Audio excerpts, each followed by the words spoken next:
Come with me on a journey to organization where we will build real freedom through time management and learn to reduce our stuff so we're not slaves to our things anymore. Yesterday was the fourth day of the Omer, and today is Hod Shebechesed, beauty within kindness. In the book, Sephiros, by Rabbis Haber and Sedley, they say that Hod is related to the word Hoda'ah, which is giving thanks. It could also mean acknowledgement. They also say that specifically today is meant to recognize the chesed, the kindness that God does for us. Also speak about giving thanks in relationship to other people. We're not standalone people, and we need other people to make things happen in our life, and therefore we should give thanks to other people. So through the lens of time management, how can we give thanks to other people? But more importantly, how can we ask them for help? Because if you're like me, asking for help is tough.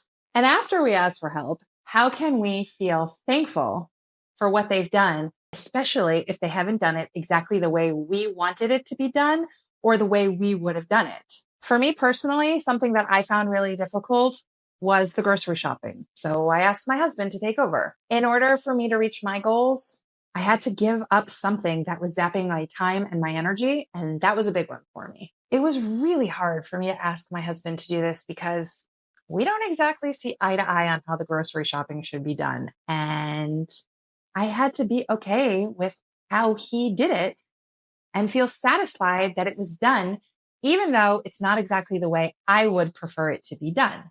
In order to take something off my plate, I had to be satisfied that it was done and just say to myself, progress, not perfection. It's done, and that's all that it needs to be. And I don't have to worry about anything outside of that, even if it's not exactly the way I would like it to be. Today, I want you to look at your schedule and see what you can delegate, or better yet, automate. And then I want you to be okay with how it's done, even if it's not perfect or the way you would do it. It doesn't matter how it gets done. It just matters that it's done. Give thanks for the fact that it's done. So what does this mean in practice? Maybe it means splitting up the house cleaning chores between your kids, or maybe it means hiring a cleaner. How do I know if it's worth it to hire a cleaner? Great question. The answer lies within how much you earn per hour, or if you find the task really onerous.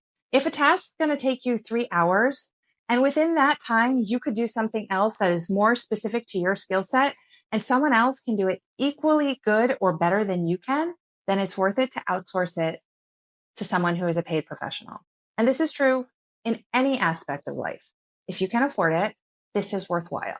And sometimes even if you can't afford it, it's worth it to try to budget that into your schedule and give up something someplace else because of the freedom that it gives you by outsourcing. Today, remember that our brothers and sisters in captivity do not have the luxury of finding the beauty in their schedules or seeing where they can outsource or automate things in their lives.